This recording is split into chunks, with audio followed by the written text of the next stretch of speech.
जो भगवान से और धर्म से भयभीत नहीं हुआ और ऐसा कुकृत्य किया, निश्चित है वो महादंड पाएगा। बाबा बागेश्वर ने राम मंदिर दान चोरों को दिया श्राप। इस वीडियो में हम इसी पर करेंगे बात। नमस्कार, 4 PM पर आप सभी का स्वागत है।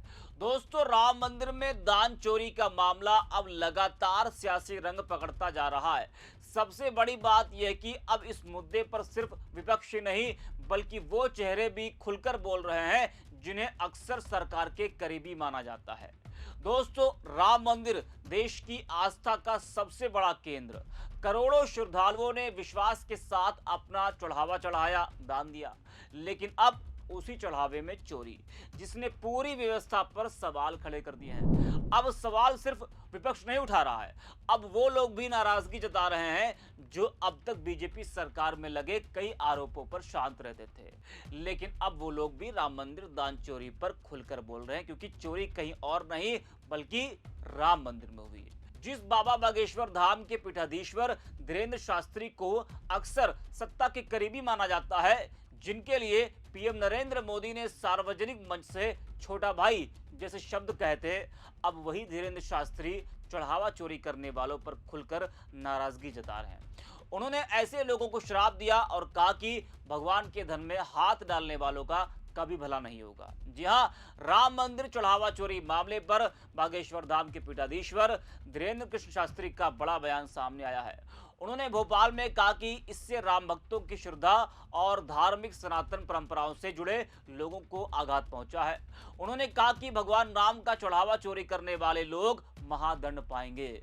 उन्होंने कहा कि रावण ने माता जानकी का हरण किया तो उसका सर्वंश नाश हुआ, वैसे ही उन लोगों को भी महादंड मिलेगा।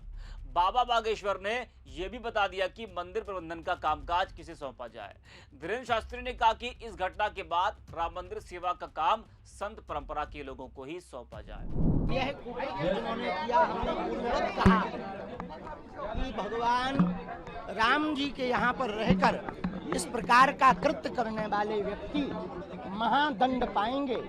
रावण ने माता जानकी जी का हरण किया था तो उसका समूल वंश नाश हुआ था और लाखों करोड़ों लोगों की श्रद्धा का केंद्र भगवान के यहाँ पर रहकर जो भगवान से और धर्म से भयभीत नहीं हुआ और ऐसा कुकृत्य किया, निश्चित है वो महादंड पाएगा। महाराज जी, राम मंदिर के बाद भगवान मंदिर में सवाल खड़े हो रहे हैं, कहा जा रहा है कि शंकराचार्य के कंट्रोल में होना चाहिए। यही धर्म विरोधी ताकतें यही विचित्र स्थितियां बना रही हैं कि सभी मंदिर और संतों पर प्रश्न चिन्ह खड़े किए गए। हम एक बात जरूर कहेंगे कि राम मंदिर की इस घटना के बाद सनातनीय वैष्णव परंपरा, संत परंपरा जो भगवान के प्रति पूर्ण समर्पित हैं, ऐसे लोगों को ही भगवान के मंदिर की सेवा का कार्य मिलना चाहिए। संघ और बीएसपी पर तमाम आरोप लग रहे हैं, संघ और बीएसपी पर तमाम आरोप लग रहे हैं, चंपत राय पर आरोप लग रहे हैं। चंपत राय पर मामला दर्ज नहीं हुआ, इसको लेकर क्या कहेंगे आप? हम तो इस पे हमें पता नहीं, पर SIT गठित है, देश में जांच एजेंसियां हैं, वो जांच करें और कर रही हैं, अभी चल ही रही है, ऐसा जैसा हमको आप लोगों के ही द्वारा पता। विदेशों में लगातार ये जो हुआ है आपके सामने, विदेशों में किस तरीके की बात चल रही है? विदेशों में तो ऐसा कुछ खास नहीं है। विदेशों में जो सनातनीय परंपरा को मानने वाले लोग हैं, उनके मन में जरूर एक आध बार आता है, तो हमने जकार्ता में उस बात का उल्लेख भी किया था। आप इंडोनेशिया गए, जहाँ पे 1998 में गणेश जी का फोटो था, उसपे भारत के मुसलमानों को जी भारत के मुसलमानों को इंडोनेशिया जाना चाहिए। वहाँ देखना चाहिए कि जो 5 रोजाना नमाज पढ़ते हैं वो दीपावली का दिया भी जलाते हैं, राम कथा में भी आते हैं और सभी परंपराओं का सम्मान भी करते हैं। ऐसा हमने इंडोनेशिया में जाकर के देखा। बाली एक जगह है जहाँ हिंदुत्व बाहुल्य लोग रहते हैं, वहाँ पर हिंदू अपने नववर्ष पर 24 घंटे का निर्जला आहार करता, मौन व्रत करता और उसका सपोर्ट वहाँ के मुसलमान माइक से अजान नहीं पढ़ते, ऐसा करते। महाराज जी, एक लड़का है जिसने मुस्लिम धर्म अपना लिया था, लेकिन कल उसने हिंदू धर्म में वापसी की है। आयुष मलिक हिंदू धर्म में कल वापसी कर ली है और ये स्वर्णिम युग है। उसकी प्रेमिका जो है उसने उसका धर्म परिवर्तन करवाया था, उसके पिता ने और प्रेमिका ने मिलकर अब प्यार हो हिंदू धर्म में वापसी किया है। हमारी संस्कारों का पोषण व्यवस्थित रूप से होगा तो हमें नहीं लगता है कि कोई हमको परिवर्तित कर पाएगा, और उसका स्वागत है। धन्यवाद। तो धीरेन्द्र शास्त्री का मानना है कि राम मंदिर सेवा का काम संत परंपरा के लोगों को सौंपा जाए। तो धीरेन्द्र शास्त्री ने चढ़ावा चोरी करने वालों को श्राप तो दे दिया, लेकिन इसके साथ ही कई बड़े सवाल भी छोड़ दिए, क्योंकि जब सत्ता के करीबी माने जाने वाले धार्मिक चेहरे भी इस मामले पर खुलकर नाराजगी जताने लगे, तो समझिए कि मामला अब सिर्फ विपक्ष के आरोपों तक सीमित नहीं रह गया है। अब सवाल यह कि आखिर भगवान के नाम पर आए करोड़ों रुपए की सुरक्षा की जिम्मेदारी किसकी थी? अगर इतनी बड़ी चूक हुई तो जवाब कौन देगा? क्या सिर्फ कुछ लोगों की गिरफ्तारी से मामला खत्म मान लिया जाएगा, या फिर जांच वहां तक भी पहुंचेगी जहां से जवाबदेही तय होती है?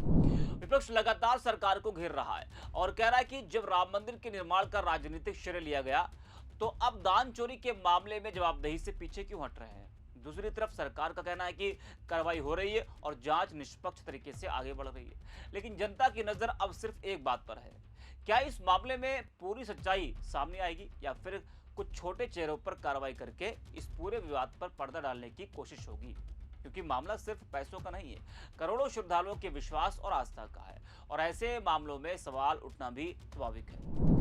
उधर यूपी कांग्रेस अध्यक्ष अजय राय के नेतृत्व में पार्टी का एक प्रतिनिधिमंडल भगवान राम के दर्शन करने के लिए अयोध्या जा रहा था, लेकिन इसमें मौजूद सांसद, विधायक, विधान परिषद के पूर्व सदस्यों आदि को पुलिस ने नजरबंद कर लिया। इसको लेकर अब कांग्रेस फिर सरकार पर हमला बोल रही है। यूपी कांग्रेस के अध्यक्ष अजय राय ने जानकारी दी कि उनके नेतृत्व में कांग्रेस के कुछ नेता अयोध्या जाकर रामलला के दर्शन करना चाहते थे। वे चढ़ावा चोरी, चंदा चोरी और जमीन घोटाला कर भगवान राम के पवित्र स्थान को बदनाम करने वालों को सामने लाने के लिए भगवान से प्रार्थना करना चाहते थे। अजय राय ने कहा कि उन्हें और उनके साथियों को एक होटल में रात से ही हाउस अरेस्ट कर लिया गया था। वे एक दिन पहले ही आ गए थे, क्योंकि उन्हें अंदाजा था कि सरकार की मंशा ठीक नहीं है और वो कांग्रेस नेताओं को रोकेगी जरूर। अजय राय ने बड़ा आरोप लगाते हुए कहा, जमीन घोटाला करने वाले आरएसएस बीजेपी के लोग हैं, भगवान राम उन्हें सद्बुद्धि दे। इन्होंने जय श्री राम के नारे लगाकर भगवान राम को पूरे देश में बेचा। आज भगवान का ही चढ़ावा खा जा रहे हैं। सुनिए जरा को। आज हम सब लोग प्रभु भगवान श्री राम का दर्शन करना चाहते थे, पर आज भाजपा की सरकार ने हम लोगों को अरेस्ट करके आचार्य नरेंद्र देव कृषि विश्वविद्यालय के गेस्ट हाउस से बंद किया हुआ है और हमारे सभी साथियों को बंद किया हुआ है। हम सब लोग भगवान के दरबार में जाकर उनसे प्रार्थना करते कि भगवान जो आज ये चढ़ावा चोरी, चंदा चोरी और ये जो जमीन के घोटाले आपके इस पवित्र नगरी में हो रहे हैं, इनको सद्बुद्धि दें कि भाजपा के लोग, आरएसएस के लोग जो आपके नाम पर पूरे देश में आए, इनको सद्बुद्धि मिले और ये सही काम करें।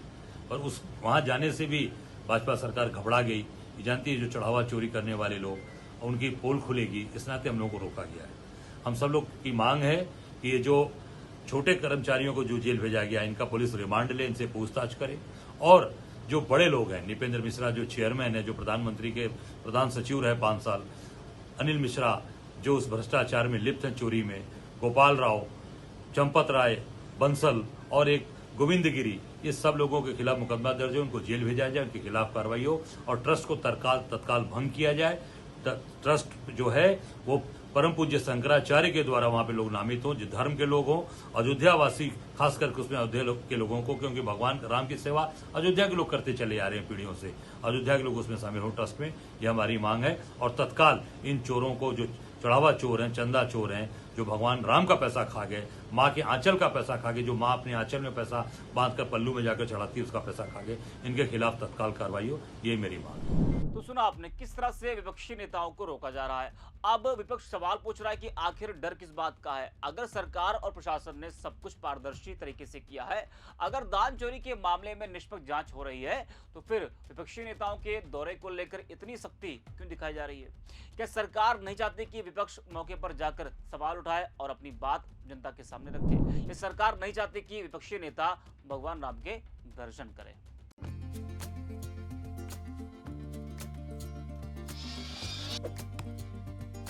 है।